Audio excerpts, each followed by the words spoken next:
family here because, as was mentioned, I've been working all my life in terms of addressing poverty.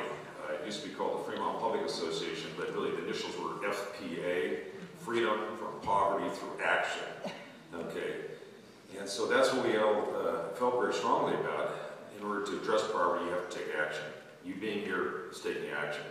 But also, people ask me over the years, well, how did you learn about politics? What, you're the legislature, the speaker, and all that kind of stuff. I said, well, I learned my politics at the Seattle Food Committee.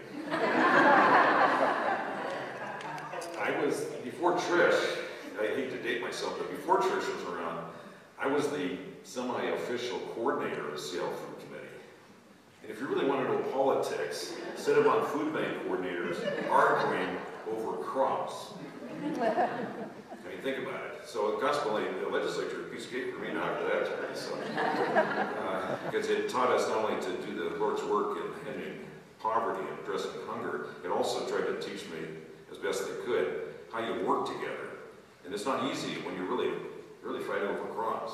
And so I just urge all of you to get past the human emotions that are plaguing everybody in society, to focus in on the task at hand and work together. Because it's so very important. People's lives literally at stake here. So, I was asked to talk about priorities. One of our top priorities is to save the safety net. I can't believe after all these years that we're even having to worry about that. When I was growing up, my parents always talked about the Great Depression at the kitchen table. I figured, oh yeah, that was way back then. That'll never happen again. Well, here we are with the Great Recession, which in many cases is just as bad as the Great Depression.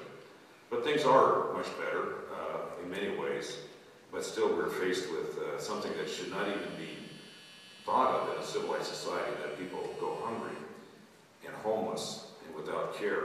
So we are spending a lot of time to save the safety net. So this is very important, this sheet. You have to always, when you're taking action, you have to know what you're acting for. And having a specific list of things is extremely important.